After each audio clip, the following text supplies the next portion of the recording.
కార్పొరేటీకరణ, కాషాయీకరణ అనేటువంటి లక్ష్యాలతోటి విద్యారంగాన్ని ప్రైవేటీకరణ చేయడానికి పూనుకుంటా ఉంది. ముఖ్యంగా ప్రభుత్వ విద్యారంగాన్ని పునరుద్ధరింపజేసేటువంటి ప్రయత్నం చేస్తూ ఉంది. దీనికోసం యూటీఎఫ్గా ఎస్సీఎఫ్ఐగా మేము డిమాండ్ చేస్తుంది ఒకటే, దేశవ్యాప్తంగా ప్రభుత్వ విద్యారంగాన్ని, ప్రభుత్వ పాఠశాలల్ని, ముఖ్యంగా ప్రాథమిక విద్యారంగాన్ని కాపాడాల్సినటువంటి బాధ్యత ప్రభుత్వం పైన ఉందని చెప్పేసి దేశవ్యాప్తంగా పాఠశాలల మూసివేతను ఎన్ఈపీ 2020 ప్రకారం ఒక లక్ష్యంతో మూసేస్తున్నారు. ఇప్పటికే 1,00,000 స్కూళ్లను దేశవ్యాప్తంగా మూసేయడం జరిగింది. ఈ మూసివేతను వెంటనే నిలిపివేయాలని చెప్పేసి కూడా మేము డిమాండ్ చేస్తూ ఉన్నాం. ప్రధానంగా సిపిఎస్ అనేటువంటిది ఉద్యోగ ఉపాధ్యాయుల పాలిట శాపంగా మారింది.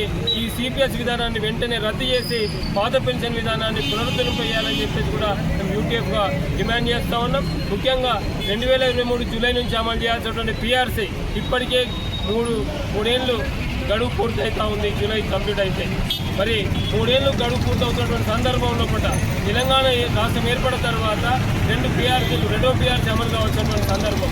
కానీ ఇప్పటికే అంటే ప్రతి 5 ఏళ్ళకు ఒకసారి పిఆర్సీ చేయాల్సినటువంటి సందర్భంలో కూడా గత ఫస్ట్ పిఆర్సీ లోపల 2.5 సంవత్సరాలు నష్టపోయాం. ఇప్పుడు ఈ ప్రభుత్వం వచ్చిన తర్వాత 3 ఏళ్ళు నష్టపోతూ ఉన్నాం. అంటే ఒక రకంగా చెప్పాలంటే ఒక పిఆర్సీ కాలాన్ని ఉద్యోగ ఉపాధ్యాయులు నష్టపోవడం జరుగుతూ ఉంది. కాబట్టి ప్రభుత్వం మేము ఉద్యమించకముందే, కేసీ ఆధ్వర్యంలో ఉద్యమించకముందే వెంటనే ప్రభుత్వం దిగొచ్చి 2023 జూలై నుంచి పిఆర్సీని అమలు చేసే పద్ధతుల్లో కూడా చర్యలు తీసుకోవాలని చెప్పేసి కూడా మేము డిమాండ్ చేస్తాం.